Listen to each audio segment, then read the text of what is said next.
You are listening to Alex Nanlohi Podcast, to know the Lord and to make Him known.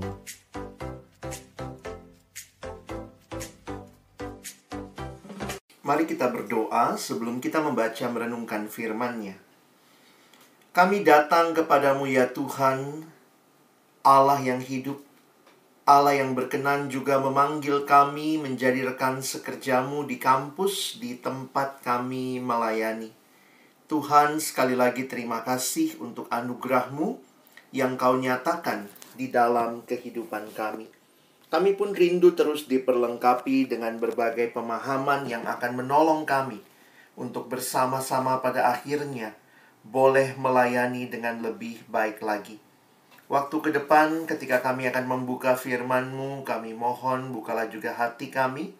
Jadikanlah hati kami seperti tanah yang baik, supaya ketika benih firman Tuhan ditaburkan, itu boleh sungguh-sungguh berakar, bertumbuh, dan berbuah nyata di dalam kehidupan kami, di dalam pelayanan kami. Berkati hamba-Mu yang menyampaikan, setiap kami yang mendengar. Tuhan juga diskusi di antara kami, makin menolong kami memahami dan mengaplikasikan setiap kebenaran, setiap wawasan yang kami terima. Kami menyerahkan waktu ke depan, Tuhan yang memberkati dalam nama Yesus, Sang Firman yang hidup. Kami menyerahkan pemberitaan firman-Mu. Amin. Shalom teman-teman, selamat siang. Tama-tama bersyukur kepada Tuhan boleh melayani teman-teman sekalian pada hari ini. Dan kita masih dalam rangkaian pembinaan yang saya harap ini jadi wawasan yang menolong kalian untuk melayani dengan lebih baik lagi. Saya sudah menyiapkan satu PowerPoint buat kita. Jadi kita akan mengikuti pembahasan ini. Nanti di bagian akhir ada kesempatan ya teman-teman untuk kita bertanya jawab. Jadi feel free. Kalau ada yang mungkin kalian ingin tanyakan sambil jalan, bisa mulai dipikir dulu atau diketik. Nanti setelah selesai ada waktu untuk kita diskusi ya. Nah, sesuai dengan topik yang diberikan pada hari ini, kita akan bicara tentang interdenominasi ya. Jadi kita akan bicara interdenominasi, di mana kalau kita bicara arti sederhana dari kata denominasi artinya aliran. Aliran dalam arti secara khusus kita bicara kekristenan, maka ini aliran-aliran pengajaran yang ada di dalam kekristenan. Sementara inter artinya saling atau antar, maka ini bicara bagaimana satu denominasi dengan denominasi yang lain bisa melihat dan bisa menikmati kekayaan bersama di dalam kesatuan. Nah, jadi ini jadi bagian yang menarik karena secara khusus keunikan pelayanan mahasiswa itu sifatnya bersifat interdenominasi. Sebenarnya istilah yang lebih tua yang biasa dipakai itu juga yang kita pakai sebenarnya untuk persekutuan kita. Kita menggunakan istilah oikumene. Oikumene, tetapi kemudian banyak yang melihat istilah oikumene ini takutnya bias dengan mencampur adukkan begitu ya, sehingga akhirnya berbicara interdenominasi karena ada beberapa hal khusus yang tetap terjadi dalam interdenominasi, di mana tidak menghilangkan kesatuan tetapi juga tidak menutup mata terhadap perbedaan. Jadi itu satu hal yang perlu kita pahami ya. Ada sejarah lain kalau bicara interdenominasi dan kata oikumene ya. Jadi kalau kita persekutuan mahasiswa yang kira-kira berdiri tahun 70 dan 80 itu biasa menggunakan istilah ini ya. Oikumene maksud saya. Tetapi kemudian persekutuan yang lebih belakangan cenderung memilih istilah persekutuan mahasiswa Kristen, misalnya seperti itu. Nah, jadi keunikannya sama sebenarnya karena keunikan interdenominasinya. Nah, mari kita akan lihat sebentar. Saya akan bahas dua perspektif. Pertama, perspektif dari firman Tuhan. Lalu yang kedua, kita nanti akan bicara perspektif yang sedikit banyak berkaitan dengan sejarah dan aplikasinya ya. Jadi saya harus katakan ini sangat kontekstual, tergantung dalam konteksnya bagaimana menghayati hal ini. Tetapi dasar Alkitabnya jelas ya. Nah, kita akan melihat di dalam Injil Yohanes pasal yang ke-17. Teman-teman, kita akan melihat ayat yang ke-20 sampai dengan ayat yang ke-23, ya. Jadi saya memilih bagian ini. Ini adalah doa Tuhan Yesus. Kalau teman-teman perhatikan, Tuhan Yesus berdoa bagi murid-muridnya. Dan bukan hanya bagi muridnya, tetapi bagi orang-orang yang akan percaya kepada apa yang disampaikan murid-muridnya. Jadi, Yesus berdoa bagi muridnya. Waktu itu ya 12 rasul itu. Tetapi kemudian dia juga berdoa kepada orang-orang yang akan percaya kepada berita yang disampaikan para rasul. Berarti itu siapa? Itu gerejanya. Ya, berarti kita semua. Nah, apa isi doanya? Menarik sekali untuk melihat di dalam bagian ini. Teman-teman bisa ikuti dari screen-nya. Maaf, ini agak lag ya. Oke. Jadi saya sudah tulis. Kalian bisa perhatikan ya. Abang bacakan. Dan bukan untuk mereka ini saja aku berdoa. Jadi bukan hanya buat rasul-rasul itu, tetapi juga untuk orang-orang yang percaya kepadaku oleh pemberitaan mereka. Berarti itu kita, gereja Tuhan. Segala zaman, segala abad, segala tempat. Supaya mereka semua menjadi satu. Sama seperti engkau ya Bapa di dalam aku, dan aku di dalam engkau. Agar mereka juga di dalam kita, supaya dunia percaya bahwa engkaulah yang telah mengutus aku. Dan aku telah memberikan kepada mereka kemuliaan yang engkau berikan kepadaku, supaya mereka menjadi satu, sama seperti kita adalah satu. Aku di dalam mereka, dan mereka di dalam aku, supaya mereka sempurna menjadi satu, agar dunia tahu bahwa engkau telah mengutus aku, dan bahwa engkau mengasihi aku sama seperti engkau mengasihi mereka, dan bahwa engkau mengasihi mereka sama seperti engkau mengasihi aku. Nah, jadi teman-teman, kalau kita perhatikan, menarik sekali isi doa Yesus. Tentu ada banyak hal yang Yesus bisa doakan bagi gerejanya. Tetapi kalau kita perhatikan dalam ayat ini, jelas sekali fokus doa Yesus adalah bagi gerejanya supaya mereka menjadi satu. Kayaknya Tuhan sudah tahu ya bahwa gerejanya ini bakal banyak bagian begitu. Jadi sebenarnya dari ayat ini saja, secara sederhana kita harus melihat yang namanya keberagaman di dalam gereja sebagai satu hal yang Tuhan sendiri kehendaki. Atau Tuhan sendiri, kalau kita mau menggunakan istilah ya, Tuhan izinkan. Karena Tuhan tidak memberikan satu satu organisasi di mana semua harus masuk ke situ. Satu model gereja, satu model ibadah, satu bentuk kebaktian, satu bentuk cara memuji Tuhan.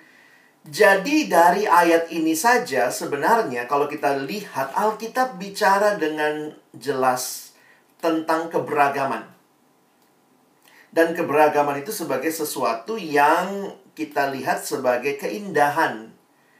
Satu keberagaman yang menjadi satu keindahan lebih daripada sekadar sebuah perpecahan.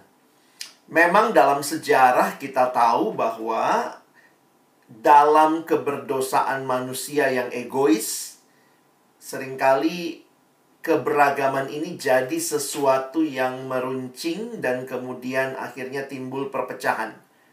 Tapi kalau lihat apa yang sebenarnya Alkitab sampaikan, di bagian lain tulisan Paulus bicara tentang satu tubuh.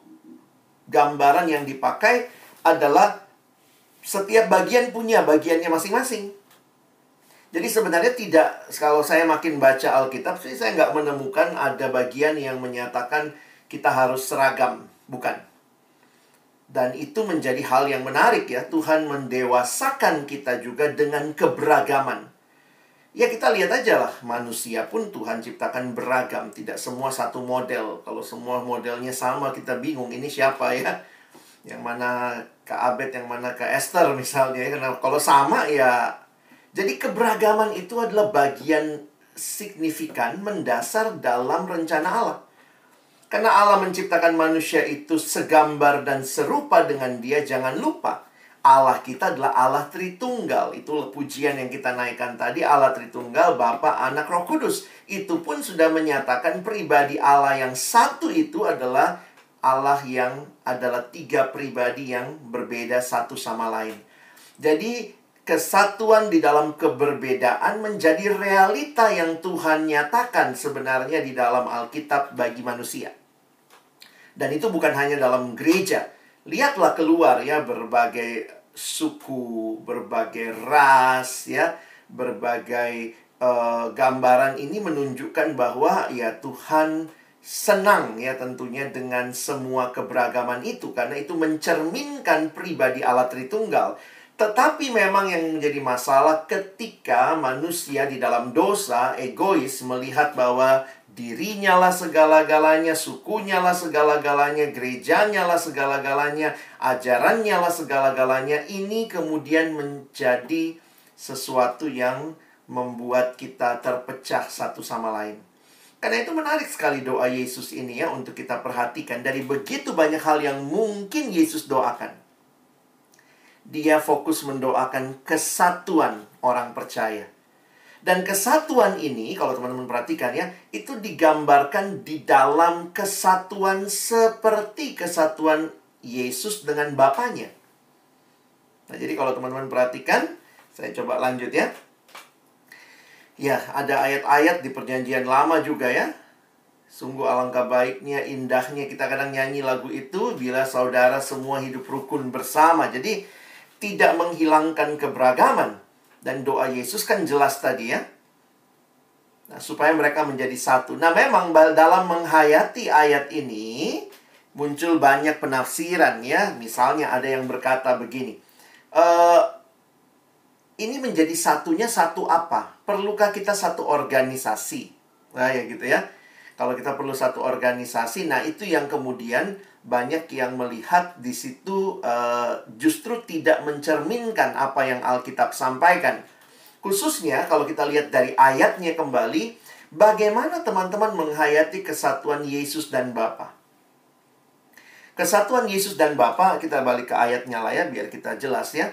Kesatuan Yesus dan Bapa, perhatikan ayat 21 ya. Supaya mereka semua menjadi satu. Nah, kesatuan yang dimaksud sama seperti Engkau ya Bapa di dalam aku dan aku di dalam Engkau. Nah, ini kesatuan fisik kah? Atau kesatuan spiritual? Apakah Bapa melebur jadi Yesus atau Yesus melebur jadi Bapa? Nampaknya di dalam penghayatan Allah Tritunggal bukan demikian. Mereka satu tetapi masing-masing berbeda. Karena itu kita menghayati Allah Tritunggal itu satu Allah, tiga pribadi. Jangan dibalik. Orang Kristen tidak menyembah tiga Allah, tidak. Kita menyembah satu Allah yang menyatakan diri dalam tiga pribadi. Nah, agama yang lain misalnya yang sama-sama monoteis adalah Islam misalnya. Islam mengakui hanya ada satu Allah dan satu pribadi. Nah, kita mengakui satu Allah, tiga pribadi. Jadi kita tetap agama monoteis. Kita percaya kepada satu Allah, tiga pribadi. Nah, kalau demikian, kesatuan Yesus dengan Bapa ini kesatuan model apa? Bukan kesatuan fisik nampaknya ya. Karena jelas sekali bahwa Yesus tetap ada, Bapa tetap ada. Mereka tidak melebur menjadi satu lalu membentuk Allah yang model ketiga. Tidak. Allah Bapa, Anak, Roh Kudus. Ketiganya, bukan kesatuan yang satu. Ketiganya yang satu, ketiganya yang esa. Nah, karena itu beberapa orang yang mengkaitkan semangat ini, ketika ada orang-orang yang berusaha menyatukan semua gereja, maka mereka mengatakan bukan demikian nampaknya kesatuan yang dimaksud. Nah, itulah memang dalam penggunaan istilah seringkali jadi masalah. Ada beberapa orang yang mencurigai istilah oikumene berusaha menyatukan organisasinya. Tapi sebenarnya tidak ya, walaupun dalam sejarah kayaknya jadi istilah itu banyak dihindari. Tapi ya buat kita yang berdiri, persekutuan kita kira-kira tahun 70-an, itu istilah yang netral. Pada masa itu ya bicara oikumene meliputi seluruh gereja, seluruh denominasi. Nah, di belakangan itu sekitar tahun 80-an banyak yang lebih memilih menggunakan istilah interdenominasi. Kenapa? Karena takut ketika bicara kesatuan seolah-olah keberagamannya jadi ditindas. Nah, ini masalah diksi lah ya, penggunaan kata. Tapi bagi saya no problem, karena kita tetap memaknainya dengan penghayatan yang sama. Nah, buat beberapa orang yang sangat menekankan kesatuan dalam pengertian kita harus jadi satu bentuk, satu model, mereka banyak menggunakan ayatnya sama. Karena mereka menggunakan kalimat di akhir ayat 21. Mereka mengatakan, perhatikan, supaya dunia percaya bahwa engkaulah yang telah mengutus aku. Sehingga mereka mengatakan, bagaimana dunia percaya? Dunia mesti melihat. Apa yang dilihat? Gimana dilihatnya kalau kita pecah-pecah? Harus nyatu secara organisasi. Jadi, akhirnya memang di dalam sejarah ada dua perjuangan ya. Ada yang memperjuangkan kesatuan, akhirnya semua keberagaman mati. Atau memperjuangkan keberagaman, malah nggak jelas kesatuannya.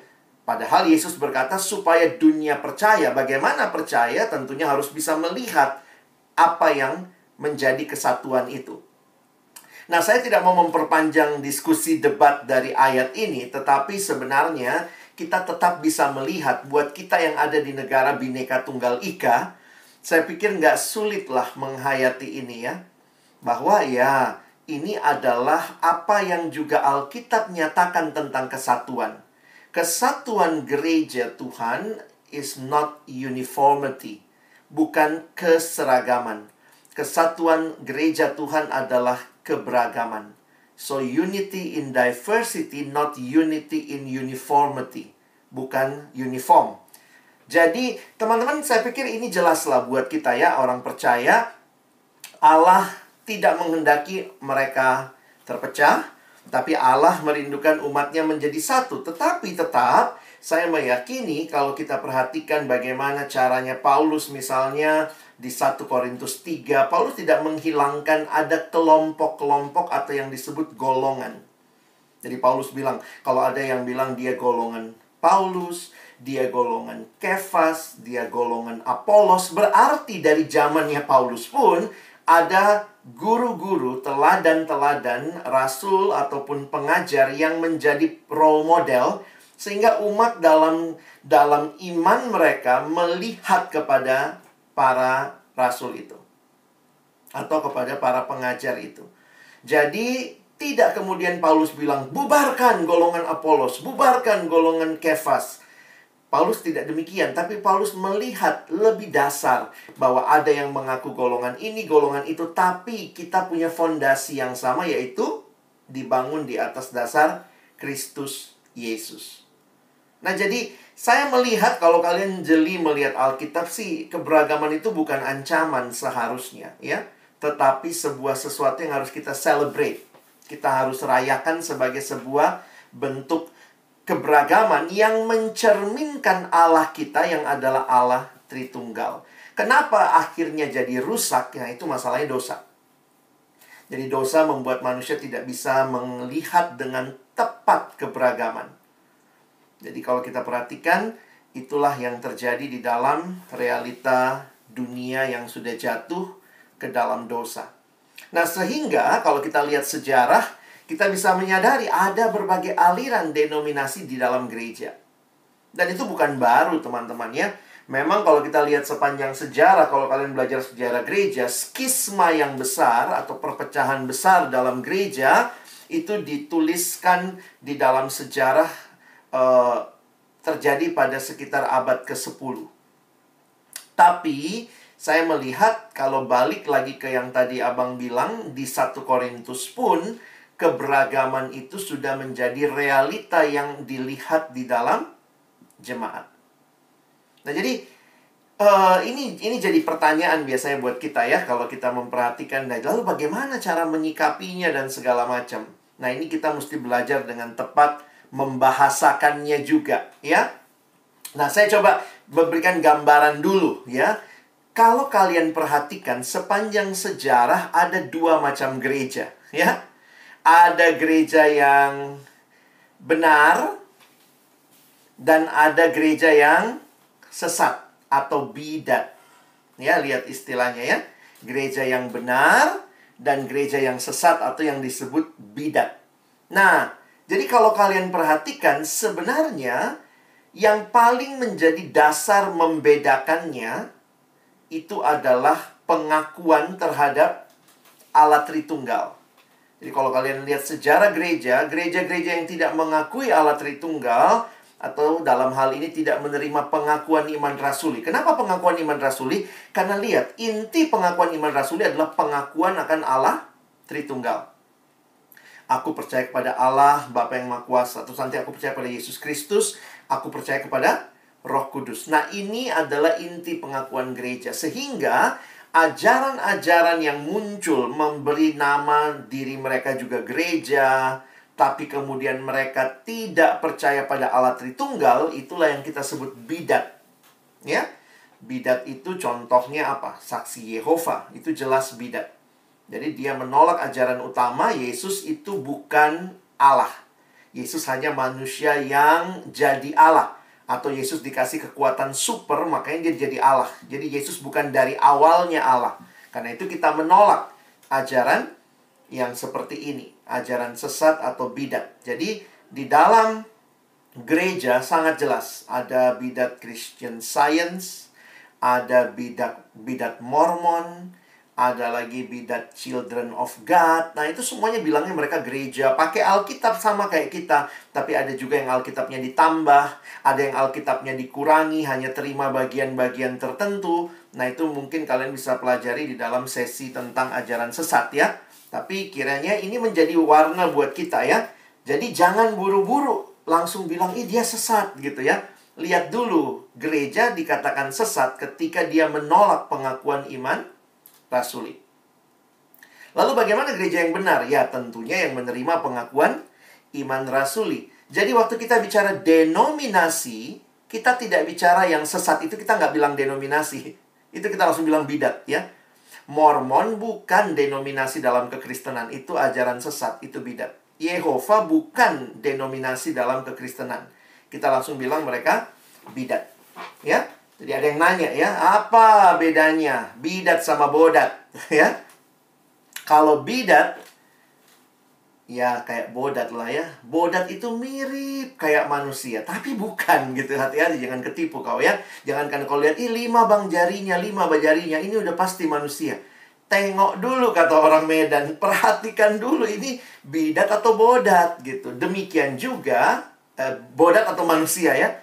Demikian juga bidat ini mirip-mirip kayak ajaran yang benar, tapi enggak. Makanya mesti perhatikan, harus perhatikan dengan baik. Nah, karena itu saya pikir kita dalam anugerah Tuhan waktu bicara interdenominasi, kita tidak berbicara berkaitan dengan bidat. Tetapi kita bicara di dalam ajaran yang benar. Nah, kita pun harus menyadari, di dalam ajaran yang kita yakini benar, berarti berpegang pada pengakuan iman rasuli, disinilah ada banyak denominasi. Nah, memang di dalam sejarah denominasi ini kita harus mengakui ada 2 cabang lagi. Ya. Pertama, ajaran yang benar dan kita sebut sehat. Lalu kalau yang kedua berarti yang kurang sehat, tapi benar gitu ya, cuma kurang sehat aja. Loh, lalu gimana itu bang? Kurang sehatnya, karena biasanya mereka memberikan penekanan berlebihan kepada ajaran tertentu. Jadi harus diperhatikan ya, bahwa aliran-aliran dalam kekristenan ini banyak juga. Memang pada akhirnya ya, inilah realita manusia berdosa ya. Nanti tunggu Yesus datang menyempurnakan kita semua. Di dalam sejarah gereja-gereja ini kita pun saling tuding ya. Yang satu bilang kau yang kurang sehat, yang satu bilang enggak, kau yang kurang sehat. Kau yang kurang sehat, kau yang kurang sehat. Jadi kita saling menuding.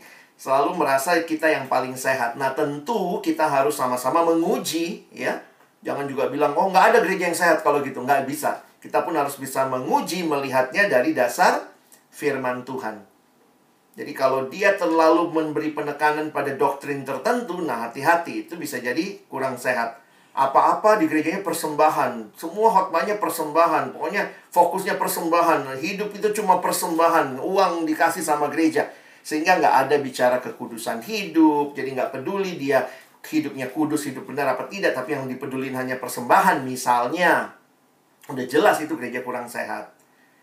Ya, jadi ada gereja-gereja yang juga kita mesti melihat ya, gereja itu, makanya saya berharap sih kita tidak saling menghakimi, tapi mari kita saling menguji kita ini berpegang sama firman atau tidak.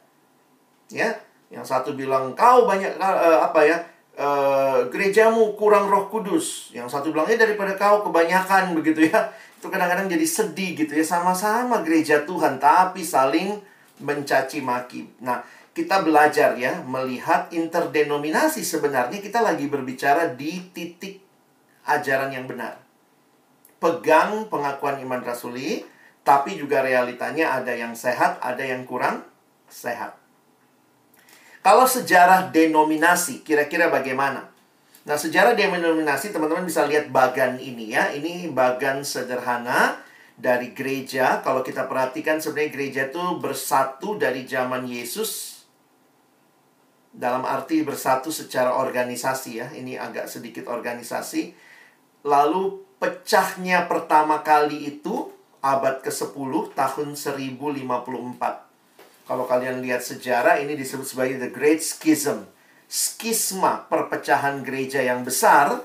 Lalu kemudian muncullah dua center. Satu berpusat di timur. Itu gereja timur, pusatnya di Alexandria, di Mesir. Dan kemudian muncul gereja barat dengan pusatnya di Roma. Ya, ini sebenarnya perpecahan paling awal dari gereja. Nah, lalu gereja barat sendiri, atau yang disebut sebagai gereja Katolik Roma, ini pecah lagi pada waktu reformasi. Ini perpecahan besar yang dicatat ya. Di dalam reformasi Protestan pada tahun 1517. Jadi akhirnya sebenarnya gereja barat ini seluruhnya dulu disebut gereja Katolik. Lalu ketika pecah, maka disebut gereja Katolik Roma.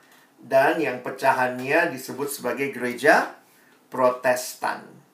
Nah, jadi kalau ditanya kita itu ada dalam aliran mana, sebenarnya rata-rata ya, saya nggak tahu apakah ada dari gereja Ortodoks, karena beberapa gereja Ortodoks sudah mulai buka cabang di Jakarta. Nah, tapi sebagian besar kalau yang saya tahu di kampus banyak yang dari kalau nggak Protestan ya Katolik. Berarti kita dari aliran gereja Barat. Bedanya apa? Dulu debatnya tentang apa? Nah, itu sesi lain ya kalau kalian tertarik belajar sejarah gereja. Tapi saya hanya mau memberitahukan inilah realita. Ada dosa di dalamnya, pecahnya karena perpecahan, karena keegoisan. Kita mungkin bisa katakan ada juga, tetapi tetap di dalam anugerah Tuhan. Lihatlah perpecahan-perpecahan ini sebagai keberagaman ketimbang sebuah hal yang memiskinkan gereja. Nah, ini cara pandang penting, teman-teman ya. Karena kalau kita perhatikan, Tuhan sendiri bekerja loh di dalam situasi-situasi ini. Memang ada juga perpecahan yang sepele, itu terjadi banyak ya, kayak di Amerika begitu, katanya setiap tahun muncul sekian denominasi baru. Terus kadang-kadang masalahnya bukan di ajaran, teman-teman, masalahnya bisa sepele. Mimbar bagusnya di mana? Di kiri atau di kanan? Lalu berantem orang itu, habis berantem kemudian, oh udah aku gereja mimbar kiri, gereja mimbar kanan, pisah kami. Jadi kalau cuma pisah gara-gara letak mimbar, gile ya, lucu banget begitu. Nah, tapi dalam sejarah kalau kita pelajari, banyak yang pisah karena jelas ada yang pisah karena ajaran, karena merasa ajaran ini diabaikan. Misalnya gereja-gereja Protestan waktu makin established, mereka tidak secara tegas menyatakan tentang kesalehan hidup, tentang dosa misalnya. Wah, itulah muncul gerakan akhirnya kaum Puritan yang muncul sebagai respon karena gereja sudah terlalu biasa dengan dosa. Bahkan orang-orang berdosa pegang politik, pegang pimpinan di dalam gereja. Sehingga muncul gerakan kesucian hidup seperti kaum Puritan ya. Akhirnya mereka keluar dari gereja arus utama. Lalu kemudian membentuk seperti muncul Metodis misalnya. Dan dari Metodis ini muncul juga akhirnya Pentakosta. Jadi kalau lihat sejarahnya, orang-orang yang berjuang untuk mengangkat kesucian hidup. Karena gereja yang lama dianggap tidak dengan kuat mengajarkan kesucian hidup. Dosa ditolerir begitu rupa. Ya. Nah, nanti kalian bisa pelajari. Nah, ini kira-kira bagan. Setelah 1517, banyak lagi tuh cabangnya ya. Ada Lutheran, ada Anabaptis di situ. Itu gereja-gereja Mennonite ya, Anabaptis, Mennonite. Lalu ada gereja Reform, Tradition. Dari Anglican itu keluar Methodist, lalu keluar Baptist. Nanti kemudian dari Methodist, kalau lihat sejarahnya lagi 1900-an muncul gereja gereja Pentakosta. Lalu perhatikan, memang di dalam sejarah, nah ini membuat kalian yang tertarik sejarah gereja, nanti baca-baca sendirilah ya. Abang bisa kasih beberapa referensi kalau tertarik.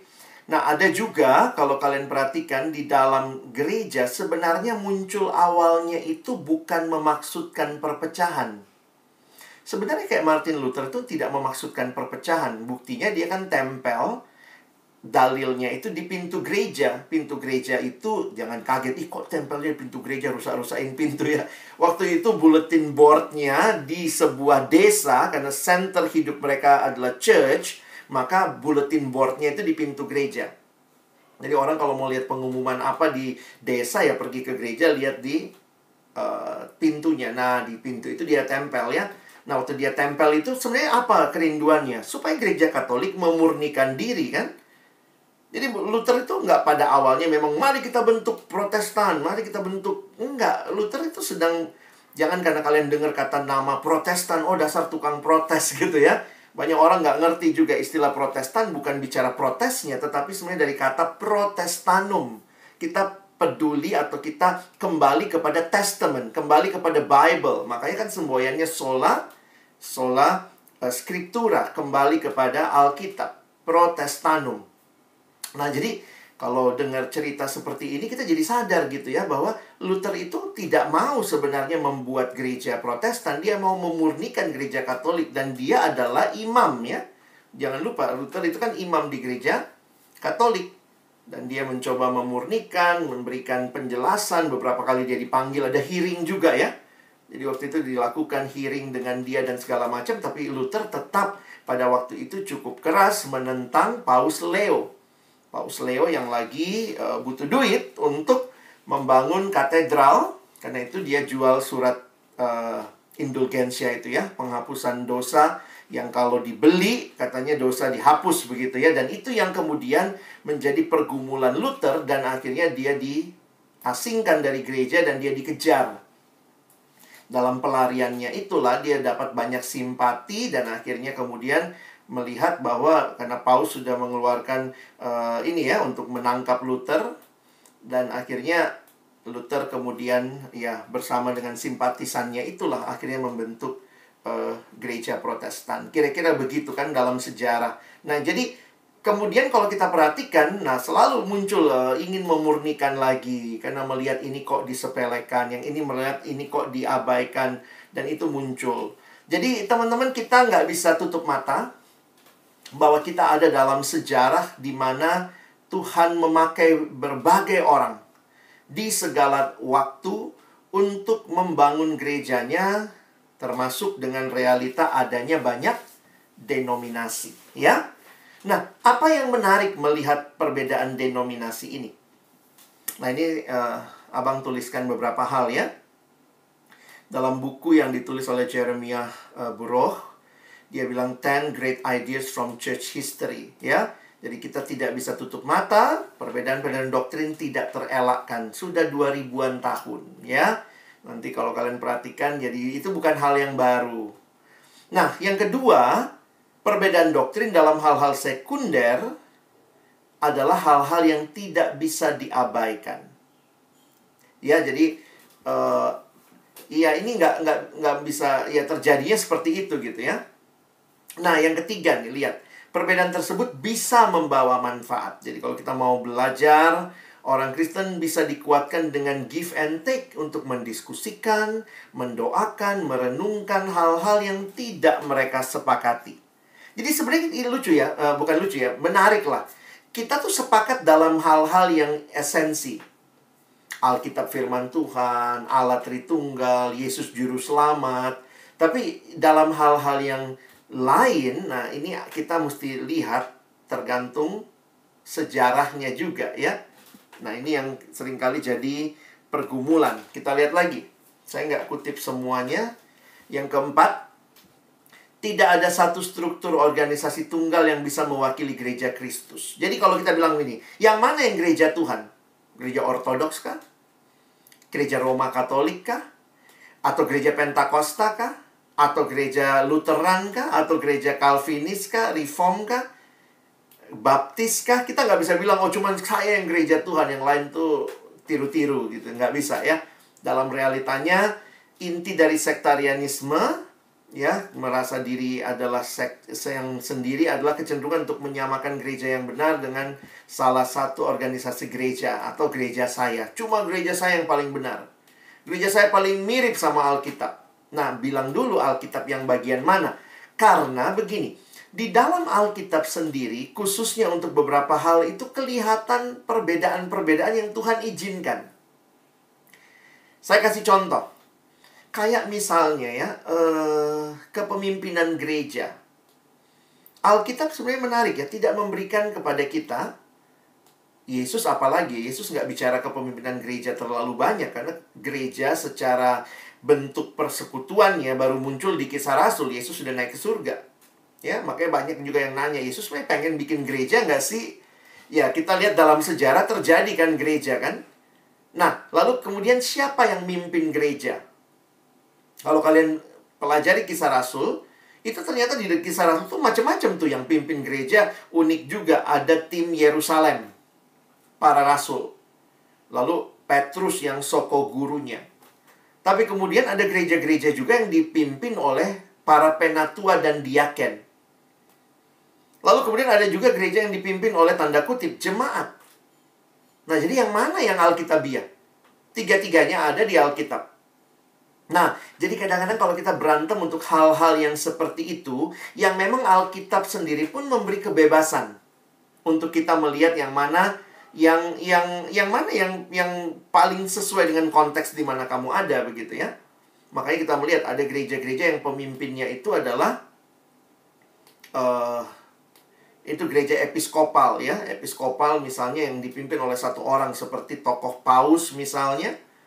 Atau kalau di gereja-gereja yang kita kenal ada bishop atau ada eporus. Ya, jadi itu hal-hal yang menarik tuh. Dalam sejarah ada yang model begitu. Ada gereja yang dipimpin oleh majelis. Lalu majelisnya itu ada sinodenya.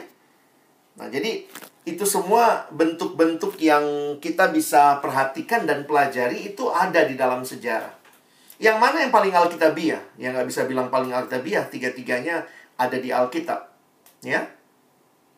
Jadi kesatuan didasarkan pada Injil yang sama dan diekspresikan melalui kerjasama antara berbagai denominasi yang berbeda. Kesamaan pandangan dalam Injil lebih penting daripada perbedaan kita dalam hal-hal yang sekuler. Dan perbedaan denominasi bukanlah perpecahan. Nah, ini semangatnya sebenarnya ya. Tetapi disinilah kita melihat perpisahan damai yang didasari oleh kesadaran perbedaan pandangan berbeda dengan perpecahan yang disertai konflik karena sakit hati dan kekerasan. Jadi saya berharap kita bisa belajar sejarah gereja kita masing-masing ya. Karena pasti kalian dari berbagai latar belakang gereja. Sebelum kita mengkritisi gereja orang lain, tanya dulu, kenapa denominasimu muncul? Dari mana munculnya? Pelajari buku sejarah gereja. Tanya siapa? Tanya pendetamu ya. Jadi bisa tanya, Amang, Inang gitu ya. Bapak, Ibu, Om, Tante, boleh tahu nggak sejarah gereja kita? Nanti mungkin kamu dikasih buku, suruh baca artikel gitu ya. Nah, bagaimana kita di pelayanan mahasiswa? Lalu pelayanan mahasiswa gimana? Kita kan bukan gereja dalam arti organisasi. Tetapi kita tetap gereja dalam arti organik. Karena gereja itu kan adalah orangnya yang dipanggil keluar dari kegelapan. Berarti kita pun adalah gereja. Nah, karena itu saya melihat ketika gereja memang sangat fokus dengan denominasi, saya pikir begini ya. Tuhan di dalam anugerahnya membangkitkan pelayanan mahasiswa. Yang bukan gereja secara organisasi, tetapi ada di kampus. Di kampus ada orang-orang Kristen nih, yang bersekutu bersama-sama. Sehingga muncullah pelayanan yang fokusnya adalah menolong mahasiswa yang adalah gereja ini untuk bertumbuh di dalam Tuhan. Nah, karena itu kita menghayati persekutuan mahasiswa atau PO, kita hayati sebagai para church. Para itu dari bahasa Latin artinya di samping, pendamping, paramedis.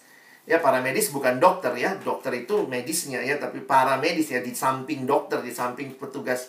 Jadi, para church, bahwa kita adalah bagian dari gereja Tuhan yang membangun mahasiswa. Nah, karena itu pertanyaannya begini. Pelayanan mahasiswa di kampus harus bagaimana? Lebih baik di bawah denominasi tertentu. Kalau di bawah denominasi tertentu, saya bicara praktis ya. Gimana nanti praktisnya? Karena realitanya kita bisa berantem nih.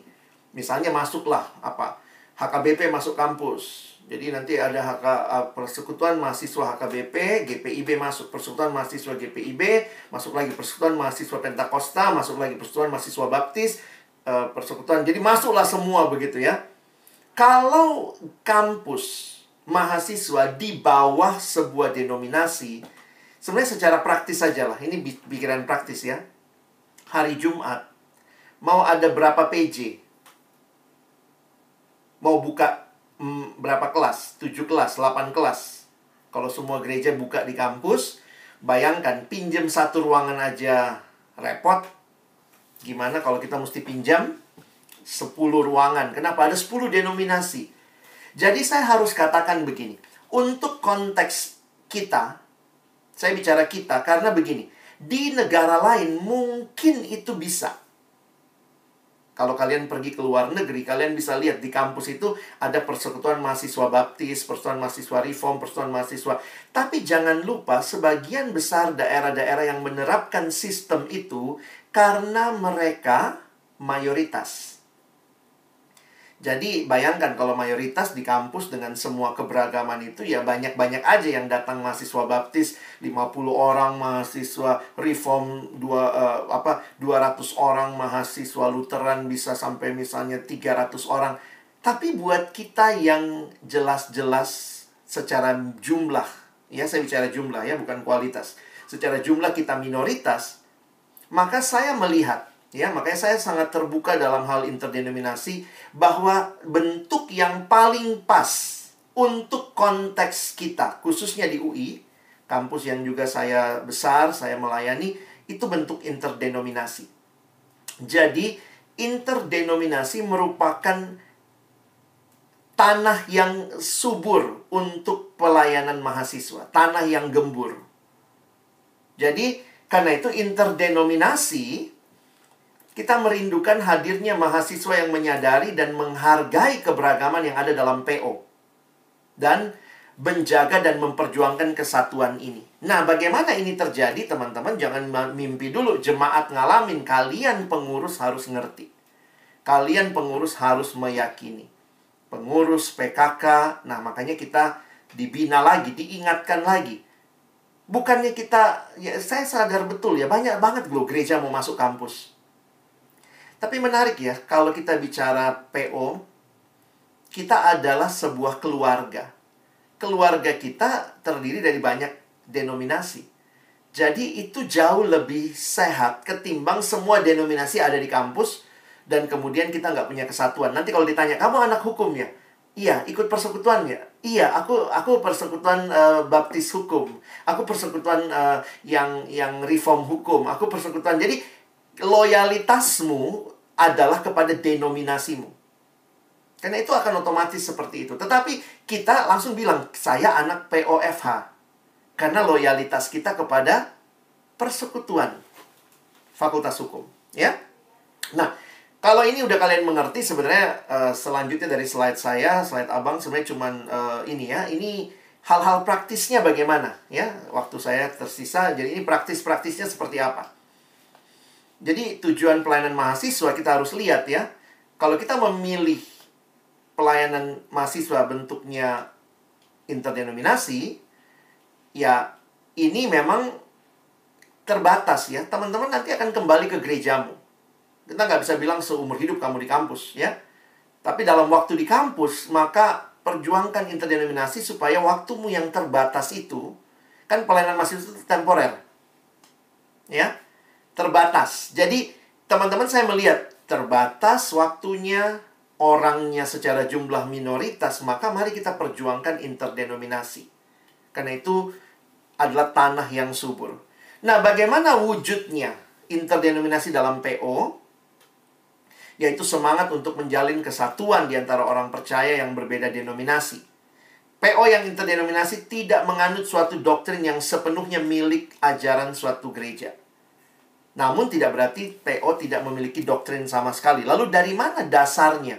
Kadang-kadang kita bilang, ini kita interdenominasi. Kalau gitu kita nggak ada pengajaran. Nggak juga. Tapi kita mendasari pengajaran kita kepada kebenaran Alkitab. Tentu kita menerima pengakuan iman rasuli. Ada doktrin-doktrin yang kita yakini bersama sebagai kebenaran dasar. Ada. Ya. Alkitab firman Tuhan, Yesus juru selamat, itu semua kita yakini, ya. Nah, bagaimana dengan perbedaan doktrin? Nah, sebenarnya sederhananya begini, kalau kita mau bahas doktrin spesifik yang milik gereja kita atau ajaran utama di gereja kita, maka sebenarnya bagi saya kembalilah ke gerejamu. Waktu yang terbatas di PO, biarlah kita bisa bertumbuh bersama dalam ajaran-ajaran yang mendasar. Ya. Dan karena apa? Seringkali perbedaan doktrin yang kelihatan, kalau kita mau jujur, sebenarnya bukan kontradiksi, tapi itu saling melengkapi. Ya. Dan nanti di situ kita bisa lihat sebenarnya kita seperti sedang mendaki gunung dari dua sisi yang berbeda. Yang satu dari kanan, yang satu dari kiri. Anggaplah misalnya dia lagi teleponan, yang satu lagi mendaki. Ih gila ya, bagus banget ya lautnya. Hah? Laut? Yang satu nggak ngeliat laut. Nggak ada laut. Yang ada tuh sawah. Enggak, laut, sawah, laut, berantem gitu ya. Begitu sampai di puncak, yang satu ngomong, oh. Yang satu ngomong, oh. Jadi seringkali kalau kita mau jujur, ya kita belum bisa lihat the whole picture. Mungkin denominasimu sangat kuat melihat satu bagian. Tapi nanti pada waktunya Tuhan datang kedua kali, saya yakin banget tuh kita semua akan oh-ohan gitu. Oh gitu ya. Jadi akhirnya bagaimana semangatnya yang kita tularkan? Ya, karena kita tahu ada perbedaan, tapi kita mau bersatu. Makanya semangatnya ini. Bagaimana untuk kita memelihara interdenominasi, betul-betul jaga untuk terus ada apa-apa baliknya what the Bible say. What the Bible say. Jadi bukan cuma begini, di gerejaku bilangnya gini. Yuk, kita lihat sama-sama di Alkitab ya. Oh, di gerejaku begini. Oke, kita lihat sama-sama di Alkitab ya. Nah, kalau kita sudah lihat di Alkitab, bagaimana semangatnya? Nah, ini. Di dalam hal-hal esensi, kita harus satu, unity. Ya. Di dalam hal-hal yang non-esensi, biarlah kita mengembangkan liberty. Ya sudah, kamu mau begitu, ya silakan di gerejamu, silakan. Dan di dalam semua hal, biarlah charity itu kasih ya. Jadi ini menyikapi perbedaan, kita mesti pelihara semangat ini.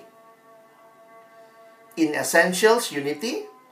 In non-essential, liberty. In all things, charity. Di gerejaku baptisnya dicelup semua. Tenggelam. Di gerejaku cuman kepalanya doang, dipercik.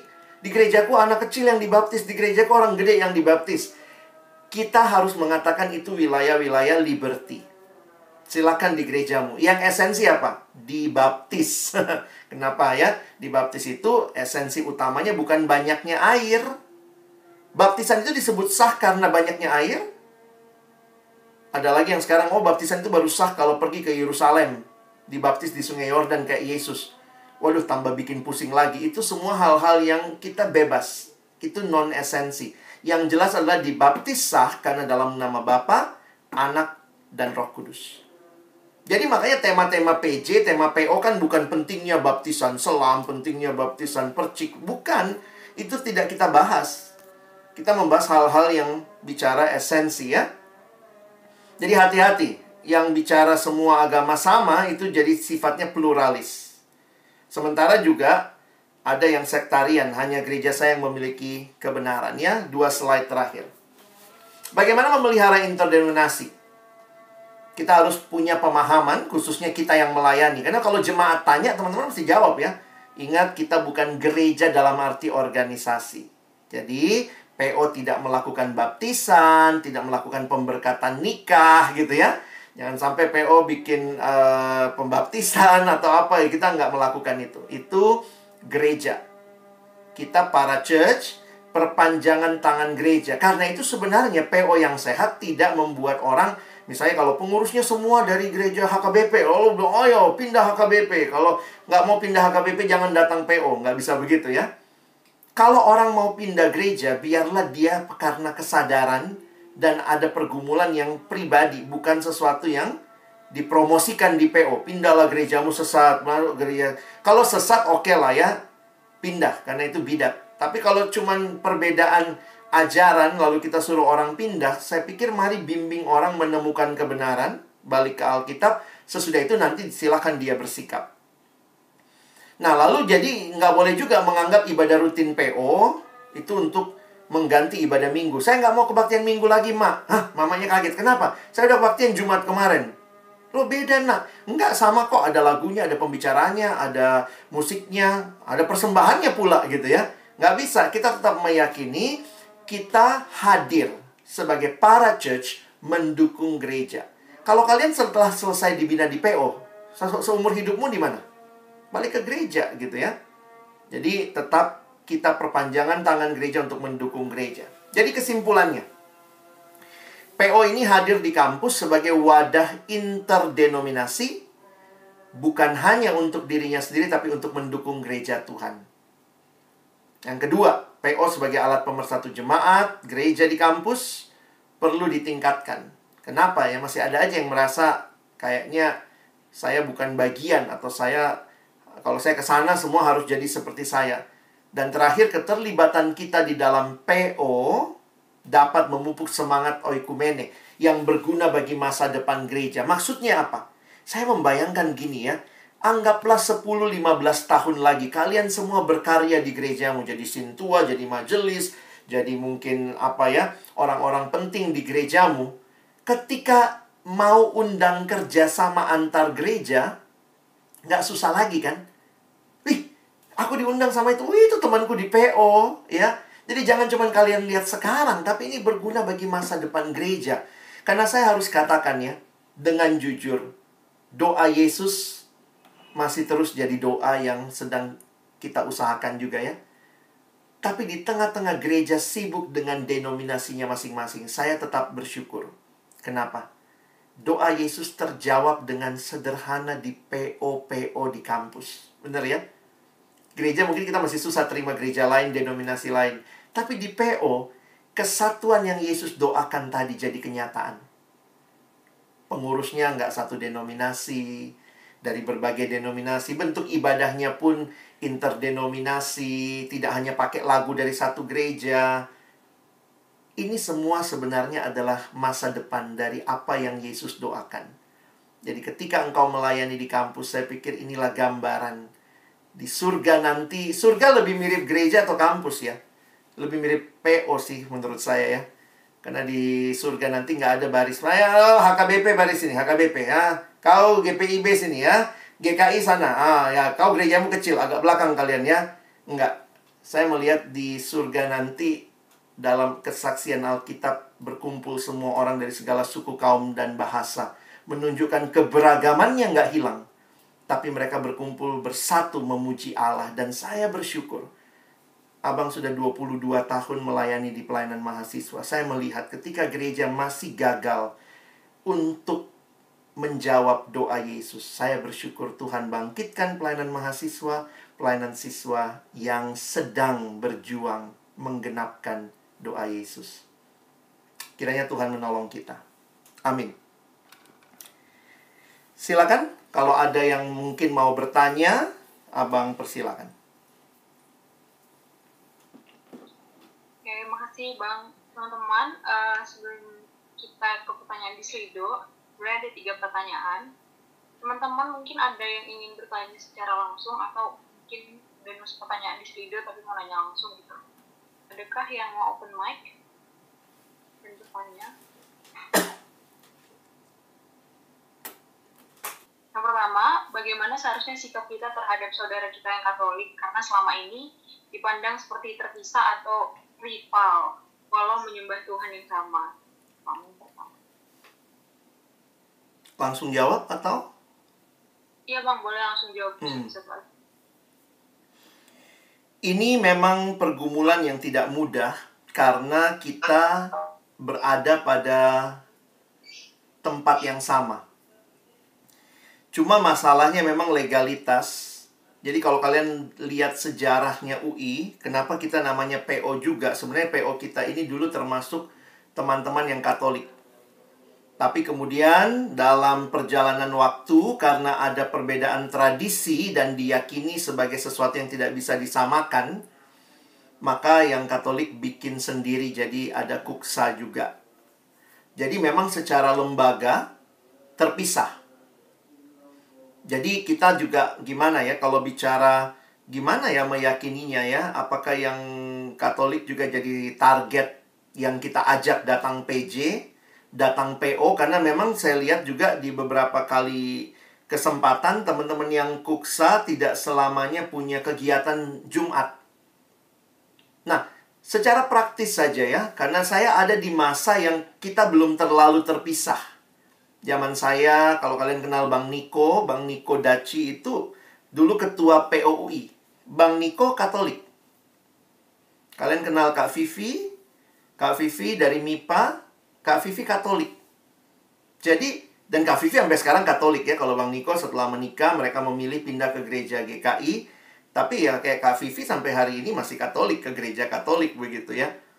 Jadi, yang menarik, waktu saya dengar Kak Vivi pernah bersaksi, dia cuma bilang begini sih ya. Kalau waktu itu anak-anak PO hanya fokus sama yang Protestan, saya mungkin nggak akan kenal Tuhan seperti sekarang. Jadi waktu saya dengar kesaksian Kak Vivi ini, saya secara pribadi ya, meyakini begini. Meskipun secara lembaga kita terpisah, kelihatannya rival-rivalan, tapi pakailah pertemananmu, persahabatanmu dengan teman-teman yang Katolik untuk mengajak mereka mengenal Tuhan. Jadi bukan masalah datang ke PO-nya sebagai mereka pindah dari KUKSA ke PO nanti dianggap perebutan orang. Tapi saya minta dalam kasih Tuhan, doakan teman-temanmu yang Katolik secara khusus supaya mereka juga bisa kenal Tuhan. Dan seringkali kan karena persahabatan di kampus, saya pikir itu jadi sarana yang baik untuk teman-teman mengajak mereka. Jadi keep them in your prayer, in your heart gitu ya, doakan mereka. Saya sih melihatnya agak susah lah ya kalau kita mau jadi satu organisasi lagi menghayati PO itu Protestan Katolik. Karena sudah stigmanya di generasi kalian PO itu Protestan, yang satu Katolik. Tapi kalau di generasi saya karena belum terlalu kuat kuksanya, jadi banyak sekali ikut kelompok kecil pun teman-teman yang Katolik juga kita ajakin gitu ya. Kenapa kita temenan, mau ikut kelompok kecil nggak? Ih, aku nggak terlalu ngerti. Ya udah, ayo sama-sama gitu. Nah, saya nggak tahu nih, teman-teman masih bangun kerinduan seperti itu nggak? Mungkin bukan secara organisasi, tapi secara hati dan kerinduan menjangkau lah, kira-kira seperti itu. Ada yang Katolik di sini? Enggak sih, Bang. Karena udah sangat terpisah kita ya. Iya, Bang. Wah. Mungkin kayak di wadah pelayanan kayak PMKA mungkin masih gitu. Iya. Tapi itu yang saya takut juga menghilang loh semangat ngajak teman-teman yang Katolik. Padahal jujur ya, mereka juga butuh kenal Tuhan. Jadi jangan, kalau pengurus juga melihat PO itu hanya buat Protestan, ya udah, kita begini terus. Tapi kalau pengurus bisa dalam doa pribadi, mungkin punya teman kos, punya teman yang dekat, ngajak mereka untuk kenal Tuhan. Jadi bukan PO-nya yang kau tonjolkan. Bukan ayo pindah jadi orang PO, tapi ada tema bagus nih di PJ. Lu kan banyak nanya juga waktu itu tentang ini. Yuk ikutan yuk gitu. Nah makanya teman-teman kalau generasi saya, kami ini dilatih lah ya, terlatih mungkin. Kalau pakai bahasa terlatih untuk kami kalau bicara di PJ itu, kita sangat interdenominasi lah. Karena saya juga mendengar ya beberapa kesaksian ketika yang diundang pembicara yang tidak mengerti interdenominasi, di beberapa fakultas yang masih gabung Katoliknya, ada pembicara-pembicara yang dengan tajam nyala-nyalahin Katolik, lalu itu membuat teman-teman yang Katolik nggak mau datang PJ lagi.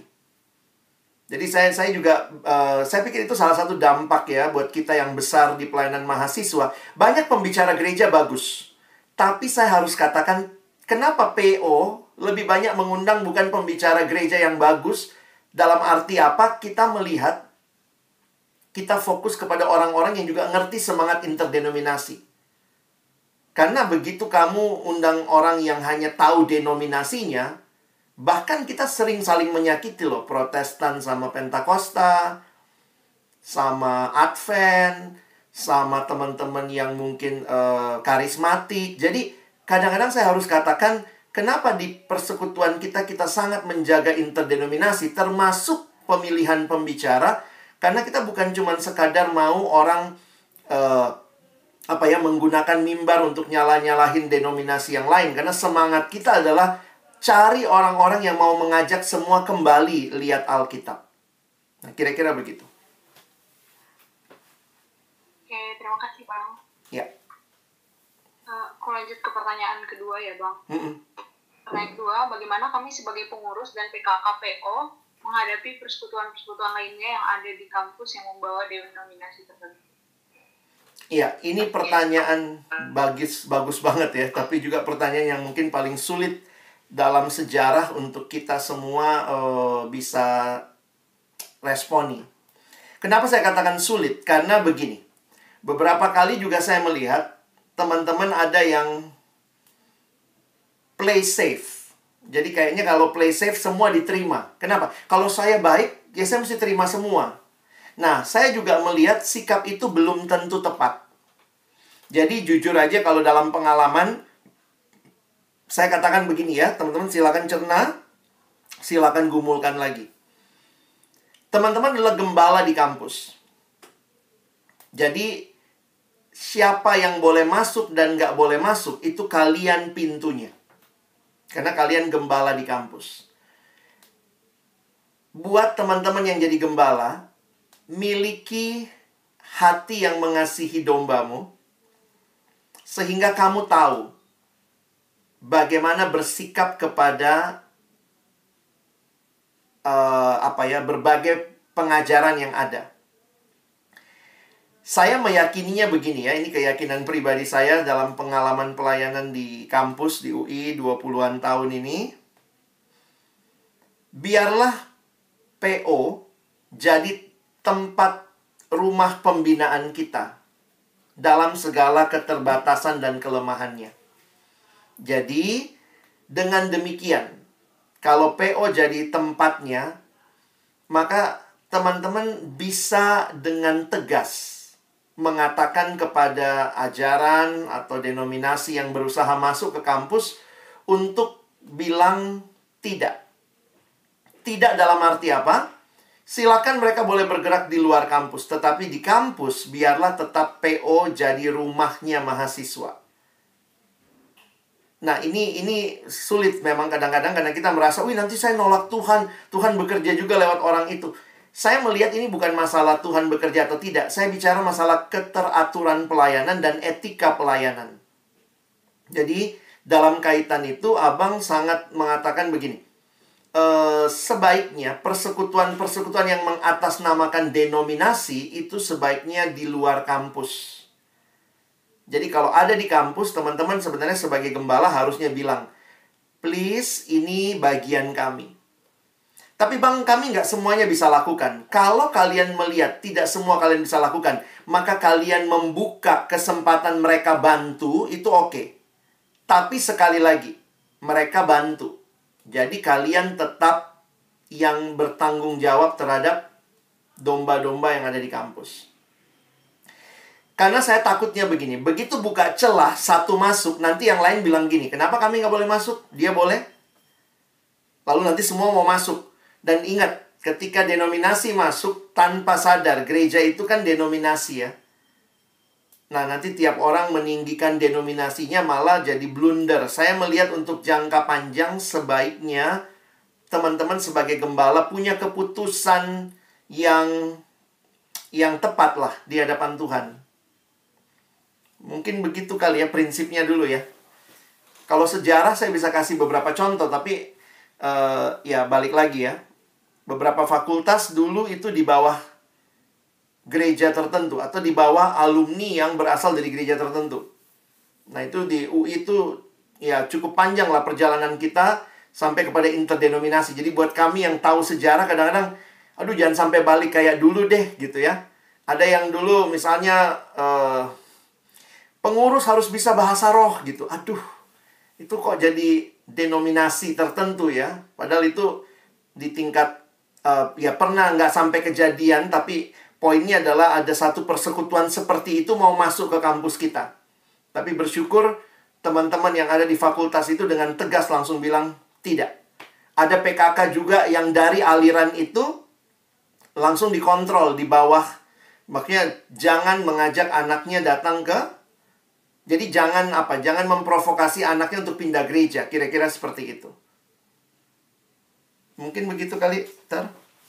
Oke Bang, terima kasih Bang. Tapi aku jadi kepikiran meskipun tadi Abang bilang kayak aliran-aliran yang sesat itu bukan denominasi. Maksudnya kan itu pun sering akhirnya datang ke UI gitu kan Bang. Maksudnya gimana kalau akhirnya menjumpai mungkin teman-teman nanti jadi AKK-nya atau mungkin jemaat yang kayak gitu, yang bidat. Kalau yang bidat, saya melihat begini ya. Kalau bidat yang di UI cukup kuat itu dan suka masuk-masuk kampus itu Yehova.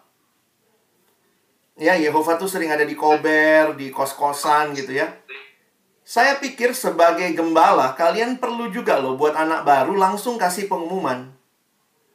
Persekutuan yang resmi di kampus kita, diakui kampus, diakui universitas, hanya POFHUI. Itu perlu. Di zaman saya dulu, kakak-kakak kami itu kakak tingkat, karena UI ini sasaran empuk ya. Karena dianggap menguasai UI, menguasai Indonesia. Jadi, dari dulu itu ya, banyak yang suka datang. Yang bidat-bidat juga datang tuh. Jadi, ada gereja-gereja juga masuk, mau coba. Lalu kemudian yang bidat-bidat itu datang. Nah, itu langsung. Saya pikir dengan tegas. Jadi, jangan bilang, kita kok kayaknya nggak punya kasih. Di Alkitab, ajaran sesat itu bukannya dikasihi, tapi ditegur untuk dia kembali. Dan mungkin kapasitasmu bukan menegur, karena kamu juga mungkin terbatas. Tapi kamu sebagai gembala punya kapasitas melarang, menutup, dan kasih tahu ke anak baru bahwa persekutuan yang resmi hanya POFHUI. Jadi kasih tahu untuk teman-teman hati-hati. Jadi kayak kita punya anak lah ya. Kalau kau nanti punya anak gitu ya, tahu di UI ada Yehova, di UI ada PO. Masa kita bilang, ya coba lah nak, mana yang kau lebih suka? Nanti coba UI, PO, coba Yehova. Mana tahu bagus juga Yehova kan. Harus langsung bilang, ini sesat. Ini yang harus kamu ikuti. Kenapa? Karena itu jelas ya, bagi saya itu merusak iman. Jangan berpikir itu membangun iman. Nah, jadi perlu ketegasan secara lembaga. Nah, ini yang kadang-kadang saya ngelihat, apa ya, sebenarnya dulu kampus kalian yang ngalamin tuh ya, di generasi yang beberapa generasi yang lalu. Yang kadang-kadang saya sedih begini. Karena PO makin melembaga, maka kita nyelesain apa-apa pakai rapat. Betul sih, rapat penting ya. Tapi ketika melembaga, saya juga sedih. Sebenarnya relasi pribadi kita kurang kuat. Nah, ini cerita yang terjadi pada fakultasmu beberapa tahun yang lalu. Ada persekutuan agak-agak aneh mau masuk ke fakultasmu. Yang terjadi adalah pengurus PO sibuk rapat. Sementara yang sesat-sesat ini bikin PA di kos-kosan. Datengin anak-anak, kasihi, mau beli apa deh, ditraktir apa, tiap hari diperhatikan. Kita anak PO, rapat gitu. Rapat hanya untuk mengatakan, kita kasih tahu nggak ya ini sesat ya, kita kasih tahu nggak ya ini sesat.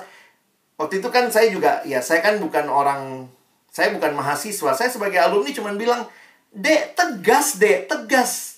Bang, tapi ada satu PKK kami juga ikut persekutuan orang itu. Ya, tegas aja bilang jangan bawa persekutuan itu masuk gitu. Tapi nanti dia tersinggung. Nah, banyaklah pikiran takut orang tersinggung. Tapi kemudian anak-anak makin ditarik ke persekutuan itu. Kita sibuk rapat, orang itu sibuk keliling kos-kosan. Jadi memang kadang-kadang kasih kita yang merasa diri benar ini, punya kasih juga yang terbatas. Kita nungguin mereka, kita PJ itu kan kayak nunggu warung ya. Nunggu warung, kita CO, jadi kita di warung aja nunggu nanti Jumat mereka datang.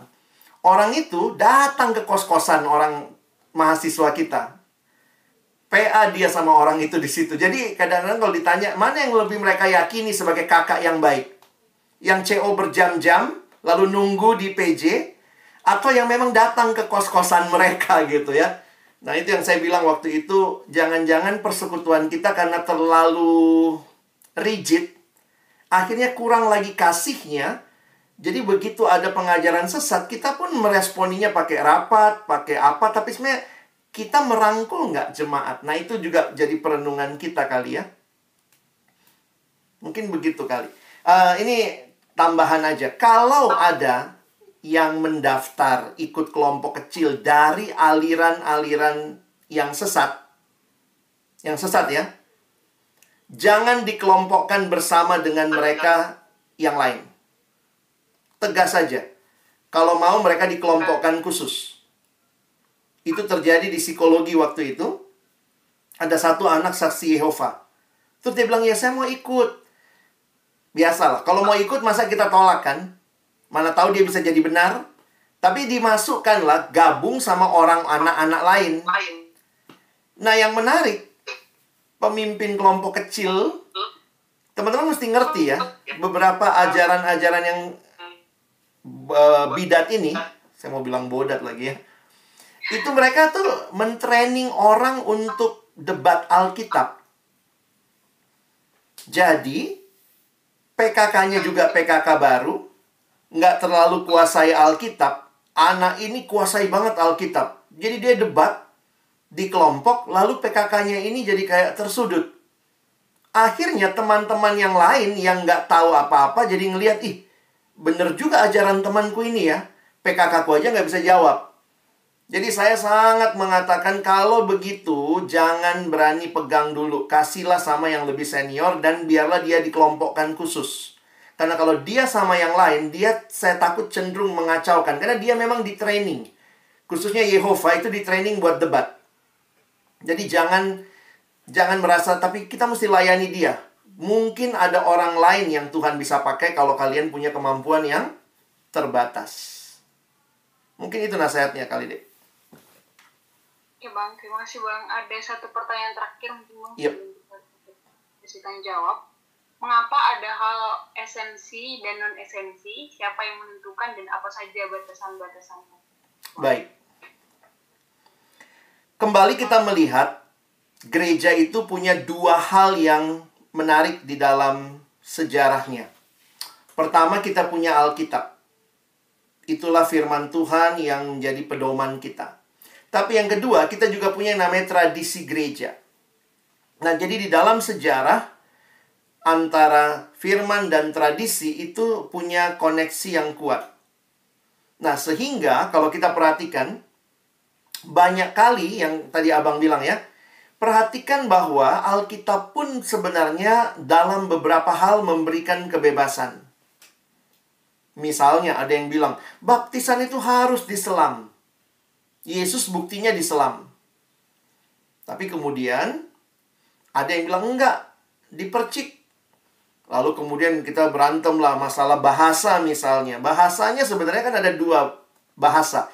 Keluar dari air dan keluar dari dalam air. Nah coba waktu kita perhatikan ayatnya, waktu Yesus habis dibaptis, dikatakan dia keluar dari air, bukan dari dalam air. Jadi sebenarnya kalau kita mau berantemin, Yesus diselam apa tidak, itu pun debatable. Dari struktur tata bahasanya, tidak bisa kita memastikan Yesus itu diselam, atau dia hanya berdiri di samping lalu dipercik begitu. Apalagi kalau kita lihat, Yohanes Pembaptis waktu itu tidak hanya membaptis Yesus, banyak orang yang datang. Jadi apakah diselam satu-satu kita nggak tahu. Sehingga ada beberapa gambar mengatakan kemungkinan Yohanes berdiri di sebuah tebing di sisi sungai, lalu orang lewat, dia cuman sirim-sirimin air. Jadi kadang-kadang kalau kita mau mendebatkan, akhirnya kita sadar ya, bukan itu yang esensi. Nah, makanya di dalam sejarah gereja, kita lihat Alkitab, apa yang esensi, dan sejarah gereja merumuskan yang esensi itu di dalam yang tadi, pengakuan iman rasuli. Nah, semua yang esensi itu sebenarnya ada di pengakuan akan Allah Bapa, Anak, Roh Kudus. Bagaimana kepemimpinan gereja, bebas. Bagaimana cara baptis, bebas. Bahasa roh atau tidak, itu bebas. Kenapa? Karena itu dibilang karunia. Jadi kembali lagi kita melihat ke Alkitab dan bagaimana di dalam sejarah gereja, bapak-bapak gereja kita meresponi itu.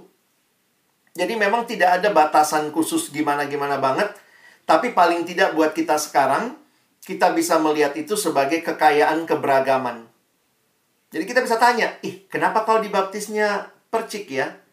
Itu kan jadi diskusi yang menarik. Oh, kami ambilnya dari sini. Kenapa kau diselam? Oh, kami ambilnya di sini. Saya dulu juga saya bertanya ya, karena abang ini kan saya besar di gereja Protestan, masuk kampus, saya dari siswa dilayani. Tiba-tiba teman saya, mungkin dalam keyakinan dia akan ajarannya, membuat saya jadi berpikir tentang ajaran saya. Itu terjadi di persekutuan interdenominasi ya. Dia bilang gini, Lex, kau udah dibaptis? Itu SMA ya, kelas 2, kelas 3. Ya udah. Oh, dibaptisnya pas kapan? Pas kecil. Kok nggak diselam? Enggak. Dipercik. Kepalamu aja nanti masuk surga. Hah? Takut juga aku ya, cuman kepala masuk surga gitu. Jadi, dari situ saya jadi berpikir, loh, gimana sih pengajaran tentang baptisan? Pertanyaannya akhirnya apakah baptisan menyelamatkan? Bagaimana? Jadi dari situ abang jadi berpikir banyak.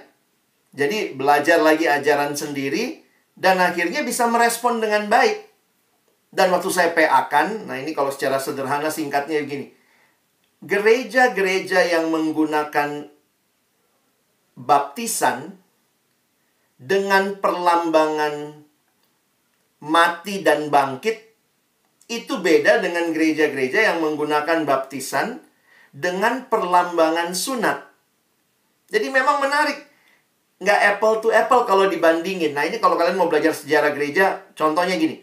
Gereja-gereja karismatik Pentakosta menggunakan baptisan dengan perlambangan mati dan bangkit bersama Kristus. Dia ambilnya Roma 6. Makanya matinya dibayangkan masuk ke dalam air, lalu bangkit.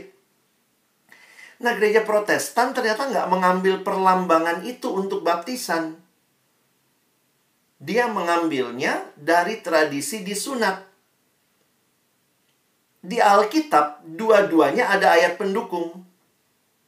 Satu di Kolose, satu di Roma.